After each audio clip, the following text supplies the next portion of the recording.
வணக்கம் சாய்ராம். இந்த வீடியோ ஏற்கனவே முதல்ல பாபா எனக்கு செஞ்ச அதிசயம் பற்றி போட்டிருப்பேன் சாய்ராம். எப்படி நான் பாபா கோயில் கட்டினேன் அப்படின்னு போட்டிருப்பேன். அதனுடைய தொடர்ச்சியாக கூட வச்சுக்கலாம்.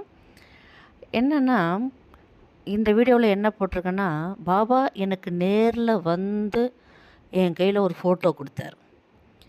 நான் பாபா வந்து டெய்லி கனவில் வந்து கோயில் கட்டுமா, என்னை கூட்டிகிட்டு வந்து உன் வீட்டில் உட்கார வை, என்னை கூப்பிட்டு வந்து உன் வீட்டில் உட்கார வை அப்படின்னு என்னை தொல்லை பண்ணும் பொழுது, நான் இன்றைக்கி 2ல் 1 பார்த்தலான்னு கோயிலில் உத்தரவு கேட்குறதுக்காக போயிருந்தேன். பாபா, இன்றைக்கி நான் கோயிலுக்கு வருவேன், நீங்கள் நேரில் வந்து பதில் சொன்னாதான் நான் கோயில் கட்டுறதுக்கு உங்கள் உத்தரவு கிடச்சிதான் நினைப்பேன்.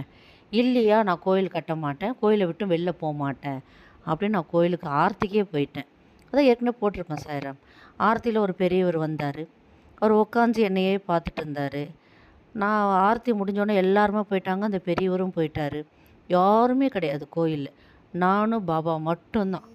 கோயில் கட்டுறதுக்கு முன்னாடி நடந்த சம்பவத்தை தான் இப்போ உங்களுக்கு நான் போட்டுட்ருக்கேன். அப்போது அந்த பெரியவர் மறுபடியும் உள்ளே வந்தார். ஆர்த்திக்கே வந்துட்டார் அவர். அது பாபா தானே எனக்கு தெரியாது சாய்ராம்.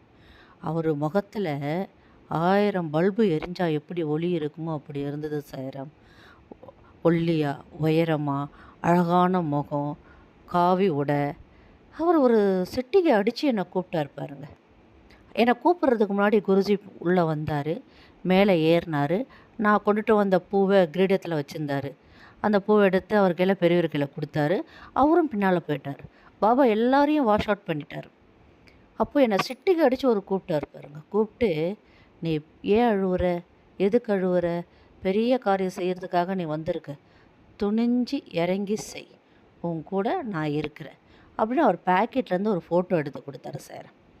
இந்த ஃபோட்டோவை எங்கே போனாலும் என்ன ஆனாலும் இதை உன் கூடவே வச்சுக்கோ அப்படின்னு சொல்லி கொடுத்த ஃபோட்டோங்க. அதுதான் இப்போ வீடியோவில் போட்டிருக்கேன் சாய்ராம். இதில் சொல்கிற அந்த கதை, நான் சொல்கிற இந்த விஷயம் சத்தியமான உண்மையான கதை சாய்ராம். இதில் கற்பனையோ திணிக்கப்பட்டதோ கிடையாது. ஏன்னா பாபா எனக்கு செஞ்ச அற்புதத்தையும் அதிசயத்தையும் இப்போ தான் நான் கோயில் கட்டி 8 வருஷம் ஆகுது. இப்போ தான் எல்லா மக்களுக்கும் தெரியப்படுத்துகிறாரு. என்னை போல் எத்தனை பேர் கஷ்டத்தில் இருக்கிறாங்கன்னு தெரியல சாய்ராம். அவங்கள காப்பாற்றுறதுக்காக வேண்டி கூட இருக்கலாம். கட்டாயம் இந்த வீடியோவை பாருங்கள். உங்கள் மனசில் உள்ள குறைகள் எதானா இருந்தால் கமெண்ட் பண்ணுங்கள். நிறைய பேருக்கு எடுத்து சொல்லுங்கள். பாபாவை குருவாக உங்களோட ஆதாரமாக பிடிச்சிக்குங்க. கட்டாயம் எல்லா பிரச்சனைலேருந்து வெளில வரலாம் சாய்ராம். இப்போது எனக்கு ரொம்ப நாள் ஒரு சந்தேகம் இருந்தது, நம்ம ஏன் பிறந்தோம் இந்த பூமியிலேன்னுட்டு. உண்மை சாய்ராம்.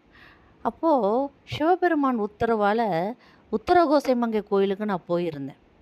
அங்கே சிவபெருமானை தரிசனம் பண்ணிவிட்டு அங்கேருந்து திருப்புலானி ராமர் சீதையை காப்பாற்றுறதுக்காக எப்படி காப்பாற்றணும்னு சொல்லிட்டு தர்பை புல்லு மேலே படுத்து யோசித்தாராம். அந்த இடம்தான் திருப்புலானி.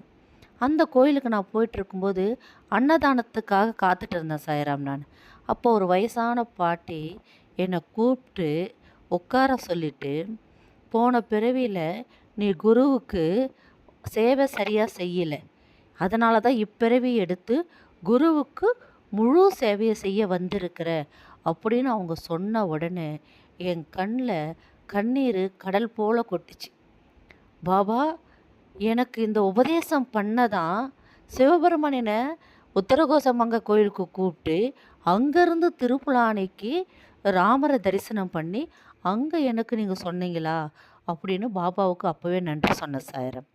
சாய்ராம், சுவாமியை நம்ம மனசார நேசிக்கும் பொழுது அவர் நம்மளோட இருக்கிறத ஒரு விஷயத்துலையும் பார்க்கலாம் சாய்ராம். என்னோட ட்ராவல் பண்ணிகிட்ருக்கார் சாய்ராம். அவர் தான் என்ன நடத்துகிறார். எனக்கு ஒன்றும் தெரியாது. வாழ்க்கையில் எல்லா கஷ்டங்களிலிருந்து என்னை வெளில கொண்டு வர்றது குரு மட்டும்தான் சாய்ராம். அதனால் சாய்ராம், மறக்காமல் பாபாவை இருக்க பிடிச்சிங்க. ஜெய் சாய்ராம்.